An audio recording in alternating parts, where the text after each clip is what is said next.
کہ اس کو وہ لے لیتی ہیں اور اس کو لینے کے بعد اس پہ ججمنٹ دے دیتی ہیں، اور کیونکہ اس کا کانسیکوینس وہی ہونا ہوتا ہے، اگر 10 کے 10 یا 20 کے 20 یا 100 کے 100 جو آرگیومنٹس ہیں ان کو ٹیکل کیا جائے، ان کو باقاعدہ ان کی ریزننگ دی جائے، اور اگر ایک ایسی چیز ہے جو کہ ڈسپیوٹڈ نہیں ہے، اس کو ڈسپیوٹ بھی تو نہیں کیا، مثال کے طور پہ یہ جو ان کا اقامہ تھا، اب اقامے کی جو بات ہے یہ میرے خیال میں یہاں پاکستان گورنمنٹ کا ڈپارٹمنٹ ایک پروٹیکٹریٹ کا ایک ڈپارٹمنٹ ہے جس کے اندر تمام کے تمام جس کے اقامے ہیں وہ اویلیبل ہیں، گورنمنٹ یا جو بھی ایجنسیز ہیں، اتھارٹیز ہیں، وہ چاہیں تو وہاں سے معلوم کر سکتی ہیں کہ کس کس کا اقامہ ہے۔ پھر اس کے جو بیک گراؤنڈ فیکٹس تھے کہ وہ اقامہ کس طرح لیا۔ اچھا، یہاں ایک تھوڑی سی آپ کو بات بتا دوں کہ یہ جو ان کی سیلری آئی ہے یہ انہی کے بینک اکاؤنٹ میں آئی ہے، تو اگر بینک اکاؤنٹ میں آئی ہے تو یہ تو ایکچولی ریسیوڈ سیلری ہے، یہ ریسیویبل بھی نہیں ہے۔ اور ایک الیکشن کمیشن آف وہ تو کہتے ہیں کہ میں نے کوئی سیلری نہیں لی، نواز شریف صاحب کہتے ہیں میں نے کوئی سیلری نہیں لی۔ اچھا، دو پھر باتیں میں لیکن میں ایک چیز آپ کو بتا دوں، کورٹ کی ججمنٹ اگر آپ پڑھیں تو انہوں نے لکھا ہے کہ جو ہمارے پاس اکاؤنٹس آئے ہیں اس کمپنی کے ان میں یہ سیلری ٹرانسفر ہوئی ہے۔ جی، یہ ایکچولی ٹرانسفر ہوئی ہے۔ میں گزارش کروں کہ نواز شریف صاحب کا کسی بینک اکاؤنٹ میں، نواز شریف صاحب کے بینک اکاؤنٹ میں یہ آیا ہے، بینک اکاؤنٹ سے نواز شریف صاحب نے وڈرا نہیں کیا۔ صحیح۔ اب بینک اکاؤنٹ جو میرا ہے یا آپ کا ہے وہ میرا ایسٹ ہے، تو یہ میں نے ایکچولی ریسیو کر لیا لیکن بینک اکاؤنٹ سے وڈرا نہیں کیا، تو یہ کیا منطق ہے؟ بالکل آپ نے ریسیو کیا ہے۔ اور دوسری بات یہ ہے کہ کمپنی لاء میں ایک ڈاکٹرن ہے piercing the well of incorporation, یعنی اگر کمپنی بھی میری ہے، میں یا میرے بچے اس کے شیئر ہولڈر ہوں، اور میں اس میں میری سیلری ہے، وہ بے شک میں وڈرا نہیں کر رہا، تو یہ پھر دیکھا جاتا ہے اور یہ تصور کیا جاتا ہے کہ کمپنی اور آپ ایک ہی ہیں، الگ الگ اینٹیٹیز نہیں ہیں۔ اچھا، دوسرا اب جو الیکشن کمیشن آف پاکستان، جی پلیز گو آن۔ ایک چیز بتا دوں مالک، الیکشن کمیشن آف پاکستان کا جو کالم ہے اس میں یہ ہے، اور میں بھی اس کو بھرتا ہوں، اور اس میں یہ کالم ہے آپ کا پیشہ کیا ہے، آکیوپیشن کیا ہے، تو میں اور آپ کو یہ بتانا ہے کہ آپ کی سورس آف انکم کیا ہے، تو میں نے اس میں یہ لکھتا ہوں کہ جی میں سینیٹر ہوں اور لائر ہوں۔ آپ نے اس میں لکھا کہ میں پولیٹیشین ہوں اور ایگریکلچر سے میری انکم ہے، بزنس مین ہوں، تو آپ نے یہ کیوں نہیں لکھا کہ آپ سیلریڈ امپلائی بھی ہیں اور آپ کی سیلری ملتی ہے؟ تو اچھا، دوسری بات یہ ہے کہ ان کے میاں صاحب کے وکلاء نے یہ نہیں کہا کہ یہ بھولے سے رہ گیا، کیونکہ بعض چیزیں ایسی ہوتی بھولے سے رہ جاتی ہیں۔ آپ نے یہ نہیں کہا کہ بھولے سے رہ گیا، غلطی ہو گئی، آپ نے کہا نہیں یہ ڈیلیبریٹ ہے، اور میں تو مجھے ایک کوئی لیگل بائنڈنگ نہیں تھی کہ میں اس کو ڈکلیئر کرتا، تو یہ تو بالکل کہنا غلط ہے کہ یہ ججمنٹ جو ہے یہ ایک چھوٹے سے پوائنٹ پہ ہے۔ یہ ایک چھوٹے سے پوائنٹ پہ بھی اگر ہو تو یہ ججمنٹ بالکل صحیح ہے۔ دوسری بات یہ ہے کہ اگر سپریم کورٹ ان کے کرپشن کے ایشوز پہ کامنٹ کرتی تو آپ یہ کہتے کہ یہ تو پری جج کر دیا، ہمارے جو ٹرائل ہوگا تو ٹرائل فیئر نہیں ہوگا، کیونکہ اکاؤنٹیبلٹی کورٹ سپریم کورٹ کے اس آبزرویشن کو کیسے ڈسلوج کرے گی، کیسے انڈو کرے گی؟ تو میرا نہیں خیال کہ ججمنٹ میں کوئی غلطی ہے، اسپیشلی اس کا کنکلوژن بالکل صحیح ہے۔ اچھا، اس میں ایک اور بھی اعتراض اٹھایا جا رہا ہے، وہ کہہ رہے ہیں کہ یہ تو پٹیشنر کی پریئر تھی نہیں، پٹیشنر کی پریئر تو تھی ایون فیلڈ اپارٹمنٹ سب کچھ، یہ تو اقامہ بعد میں نکلا، یہ تو مانگا ہی نہیں ہوا تھا پٹیشنر نے، تو اس کو کورٹ نے کیسے بیسس بنا دیا؟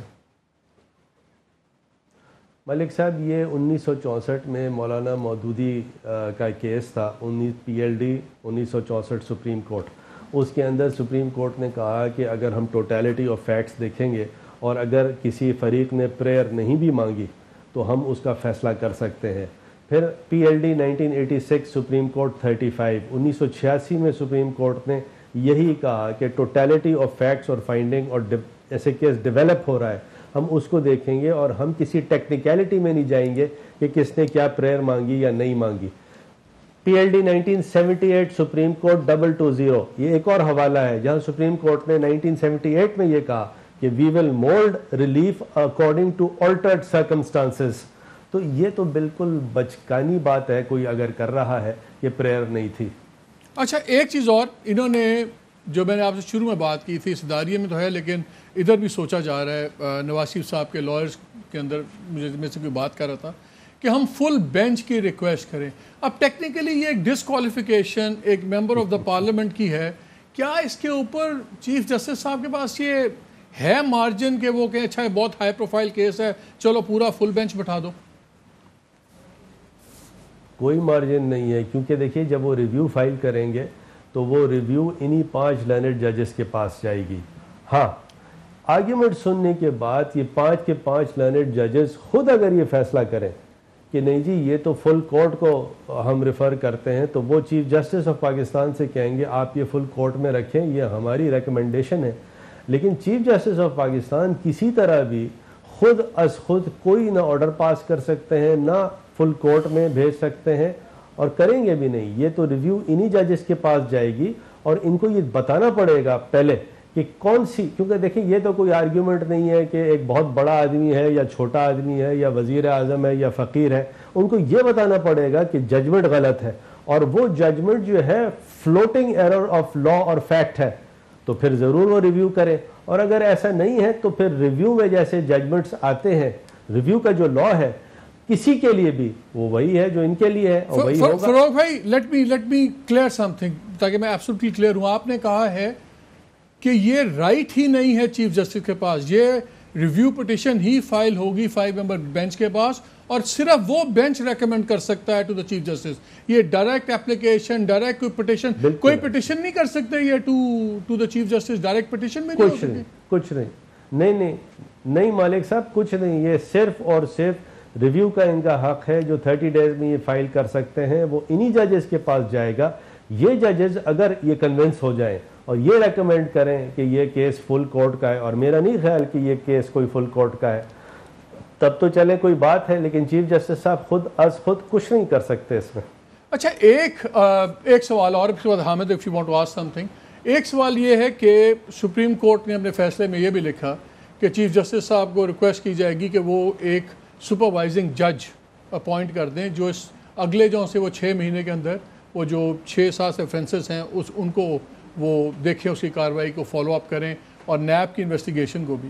تو جس طرح پہلے 5 ممبر بینچ نے جب 3 ممبر بینچ ایک بنایا تو چیف جسٹس صاحب نے انہی باقی 3 ججز پہ بنا دیا. اب ایک اعتراض یہ اٹھ رہا ہے کہ جی یہ ایک دو ایمننٹ لائرز نے، پرومننٹ لائرز نے بھی کہا کہ نہیں یہ تو انٹرفیئرنس ہوگی اور جوڈیشری کام نہیں کر سکے گی.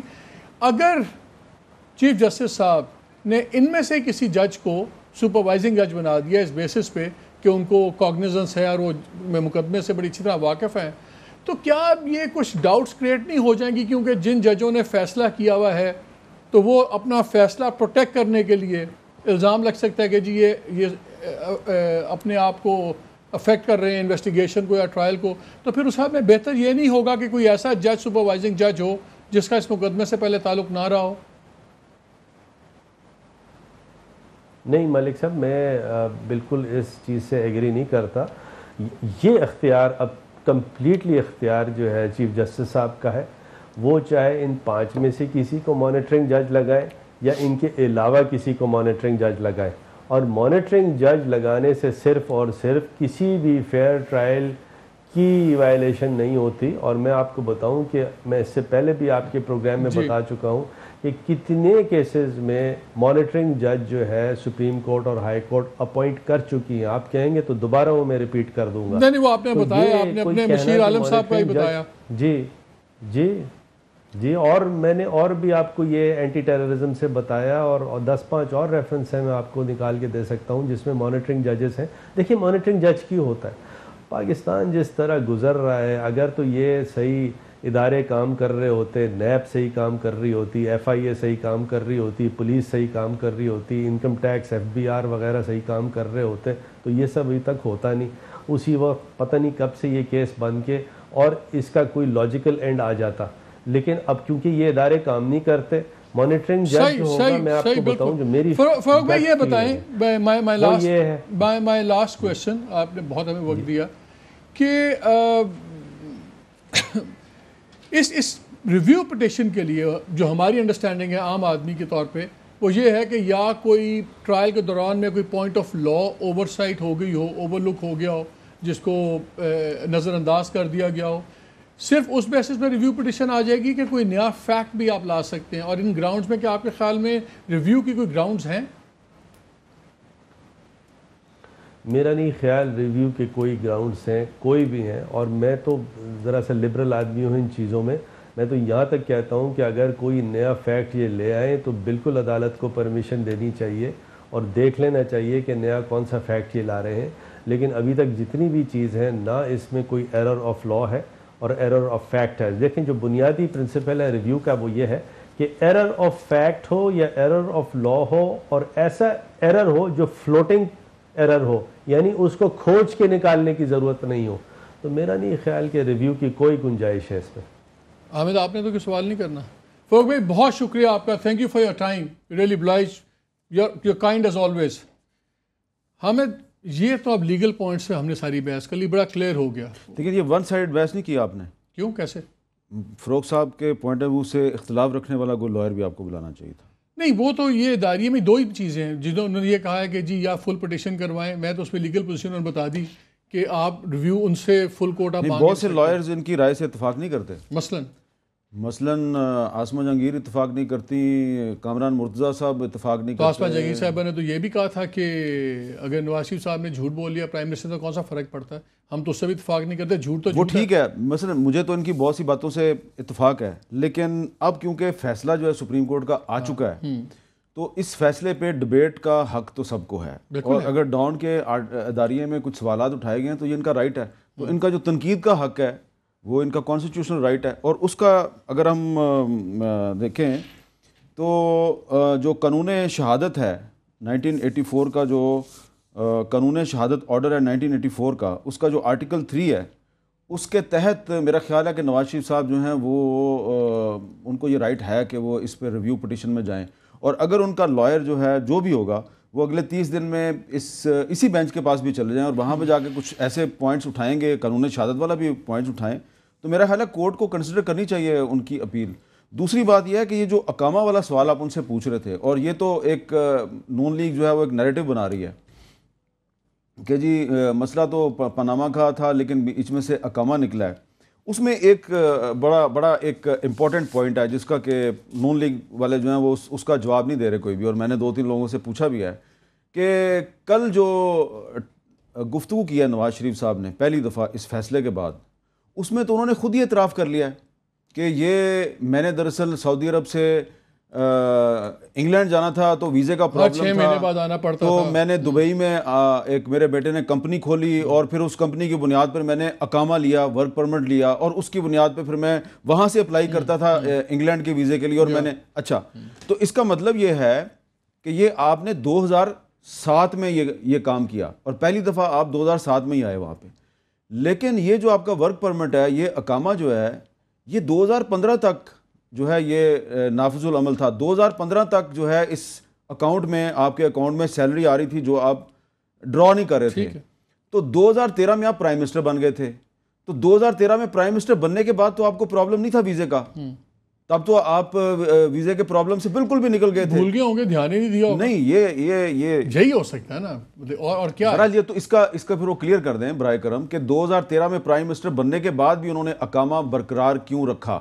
اور حسن نواز صاحب جو ہیں وہ دنیا بھر میں کاروبار کرتے ہیں, لیکن وہاں رواج نہیں نظر آیا کاغذات سنبھالنے کا, فائلیں سنبھالنے کا. تو یہ تو بہرحال یہ اچھا. دوسری بات اس میں یہ ہے کہ جی آپ نے بھی فروغ صاحب سے پوچھا, اور نہیں, آپ نے خواجہ سعد رفیق صاحب کی پریس کانفرنس کے حوالے سے کہا کہ جی پی سی او ججز کے بارے میں بھی پھر ہم سوال اٹھائیں گے. بہت اچھی بات ہے, یہ ڈیبیٹ ہونی چاہیے پاکستان میں. پھر یہ بھی ڈیبیٹ ہونی چاہیے کہ پھر نواز شریف صاحب کے ارد گرد جو ہیں مشرف صاحب کے ساتھی کون کون سے ہیں. یہ ذرا بریک کے بعد ڈیبیٹ کر لیں, ایک بریک آ رہی ہے, اس کے بعد ذرا شروع کرتے ہیں کہ پولیٹیکل اب سینیریو پہ آ جاتے ہیں. لیگل سینیریو پہ تو ہم نے بات کر لی ہے, ہمارے ساتھ رہیے گا.